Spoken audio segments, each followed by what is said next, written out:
കേരളത്തിൽ 10 വർഷത്തെ ഇടതുഭരണത്തിന് വിരാമമിട്ട് United democratic front വൻ ഭൂരിപക്ഷത്തിലൂടെ അധികാരത്തിലേറുന്ന ചരിത്ര മുഹൂർത്തത്തിലേക്ക് തലസ്ഥാന നഗരി സാക്ഷ്യം വഹിച്ചിരിക്കുകയാണ്. തിരുവനന്തപുരം സെൻട്രൽ സ്റ്റേഡിയത്തിൽ ജനസാഗരങ്ങളെ സാക്ഷി നിർത്തി ഗവർണർ രാജേന്ദ്ര വിശ്വനാഥ് ആർലേക്കർ മുൻപാകെ മുഖ്യമന്ത്രിയും 20 മന്ത്രിമാരും സത്യപ്രതിജ്ഞ ചെയ്ത് അധികാരമേറ്റു. കോൺഗ്രസ് പ്രസ്ഥാനത്തിന്റെ ശക്തമായ നേതാവും കഴിഞ്ഞ നിയമസഭയിലെ പ്രതിപക്ഷ നേതാവുമായിരുന്ന വി.ഡി. സതീശൻ കേരളത്തിന്റെ പുതിയ മുഖ്യമന്ത്രിയായി ഒന്നാമതായി സത്യപ്രതിജ്ഞ ചെയ്ത് ഒപ്പുവച്ചു. ഭീതിയോ പക്ഷപാതമോ പ്രീതിയോ വിദ്വേഷമോ കൂടാതെ എല്ലാ തരത്തിലുള്ള ജനങ്ങൾക്കും നീതി ചെയ്യുമെന്നും ദൈവത്തിന്റെ നാമത്തിൽ സത്യം ചെയ്യും. പറവൂർ മണ്ഡലത്തിൽ നിന്നും തുടർച്ചയായി 6ാം തവണയും നിയമസഭയിലെത്തുന്ന വി.ഡി. സതീശൻ തന്റെ ദീർഘകാല പാർലമെന്ററി പരിചയവുമായാണ് സംസ്ഥാനത്തിന്റെ അമരക്കാരനാകുന്നത്. മുഖ്യമന്ത്രിക്ക് തൊട്ടു പിന്നാലെ 2ാം സ്ഥാനക്കാരനായി മുസ്ലിം ലീഗിന്റെ കരുത്തനായ നേതാവ് പി.കെ. കുഞ്ഞാലിക്കുട്ടി വ്യവസായ മന്ത്രിയായി സത്യപ്രതിജ്ഞ ചെയ്ത് അധികാരമേറ്റു. മലപ്പുറത്ത് നിന്നുള്ള ജനപ്രതിനിധിയായ അദ്ദേഹം മുൻപും നിരവധി തവണ വ്യവസായ വകുപ്പ് കൈകാര്യം ചെയ്ത് മികച്ച ട്രാക്ക് റെക്കോർഡിനുള്ള മുതിർന്ന നേതാവാണ്. തുടർന്ന് ആഭ്യന്തരമന്ത്രിയായി കോൺഗ്രസിന്റെ മുതിർന്ന നേതാവ് രമേശ് ചെന്നിത്തല സത്യപ്രതിജ്ഞ ചെയ്ത് ചുമതലയേറ്റു. കൊടുക്കുകയോ വെളിപ്പെടുത്തുകയോ ചെയ്യുകയില്ല എന്ന് ദൈവത്തിന്റെ നാമത്തിൽ സത്യം ചെയ്യുന്നു.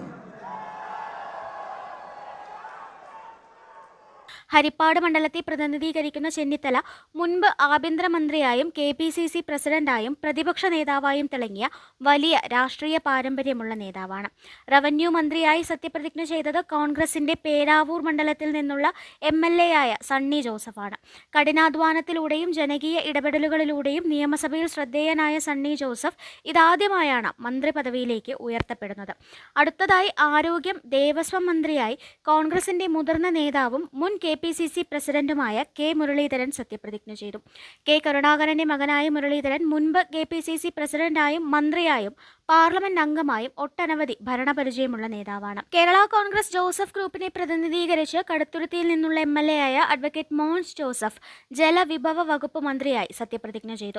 ഞാൻ നിയമം വഴി സ്ഥാപിതമായ ഭാരതത്തിന്റെ ഭരണഘടനയോട് നിർവ്യാജമായ വിശ്വസ്തതയും കൂറും പുലർത്തുമെന്നും ഞാൻ ഭാരതത്തിൻ്റെ പരമാധികാരവും അഖണ്ഡതയും നിലനിർത്തുമെന്നും ഞാൻ കേരള സംസ്ഥാനത്തെ ഒരു മന്ത്രി എന്ന നിലയിലുള്ള എൻ്റെ കർത്തവ്യങ്ങൾ വിശ്വസ്തയോടും മനസ്സാക്ഷിയെ മുൻനിർത്തിയും നിർവഹിക്കുമെന്നും ഭരണഘടനയും നിയമവും അനുസരിച്ച് ഭീതിയോ പക്ഷപാതമോ പ്രീതിയോ വിദ്വേഷമോ കൂടാതെ എല്ലാ തരത്തിലുള്ള ജനങ്ങൾക്കും നീതി ചെയ്യുമെന്നും ദൈവത്തിൻ്റെ നാമത്തിൽ സത്യം ചെയ്യുന്നു. മുൻപും മന്ത്രിസഭയിൽ അംഗമായിരുന്ന അദ്ദേഹം തന്റെ ദീർഘകാലത്തെ പാർലമെന്ററി അനുഭവ സമ്പത്തുമായാണ് വീണ്ടും മന്ത്രിസഭയിലേക്ക് എത്തുന്നത്. RSP നേതാവായ ഷിബു ബേബി ജോൺ വനം, കശുവണ്ടി, നൈപുണ്യ വികസനം എന്നീ വകുപ്പുകളുടെ മന്ത്രിയായി സത്യപ്രതിജ്ഞ ചെയ്ത് അധികാരമേറ്റു. ചവറ മണ്ഡലത്തിൽ നിന്നുള്ള ജനപ്രതിനിധിയായ ഷിബു ബേബി ജോൺ മുൻ UDF സർക്കാരിന്റെ കാലത്തും തൊഴിൽ വകുപ്പ് മന്ത്രിയായി മികച്ച പ്രവർത്തനം കാഴ്ചവെച്ച നേതാവാണ്.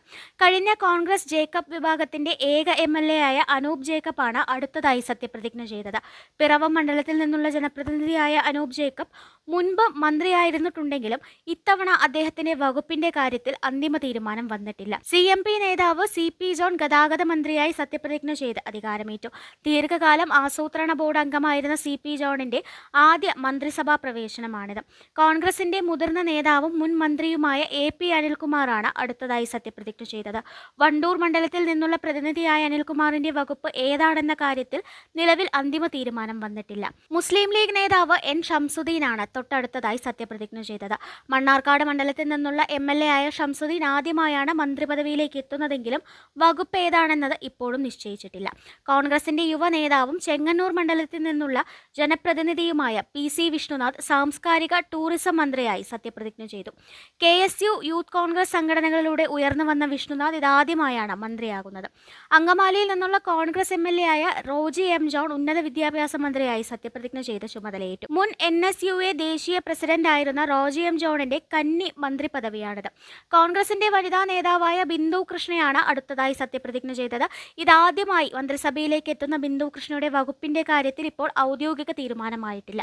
കോൺഗ്രസ് നേതാവായ M. ലിജു എക്സൈസ് മന്ത്രിയായി സത്യപ്രതിജ്ഞ ചെയ്തു.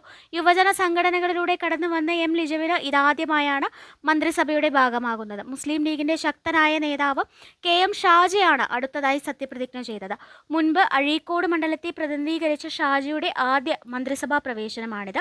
എങ്കിലും അദ്ദേഹത്തിന് നൽകുന്ന വകുപ്പ് നിലവിൽ പ്രഖ്യാപിച്ചിട്ടില്ല.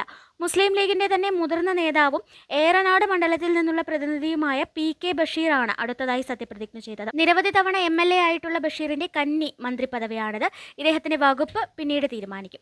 മുസ്ലിം ലീഗ് നേതാവായ VE അബ്ദുൽ ഗഫൂറാണ് അടുത്തതായി സത്യപ്രതിജ്ഞ ചെയ്തത്. കൊടുവള്ളിയിൽ നിന്നുള്ള MLA ആയ അബ്ദുൽ ഗഫൂറിന്റെ ആദ്യ മന്ത്രിസ്ഥാനമാണിത്. വകുപ്പ് പിന്നീട് നിശ്ചയിക്കും. കോൺഗ്രസിന്റെ ജനകീയ മുഖവും കൽപ്പറ്റ മണ്ഡലത്തിൽ നിന്നുള്ള MLAയുമായ T സിദ്ദിഖാണ് അടുത്തതായി സത്യപ്രതിജ്ഞ ചെയ്തത്.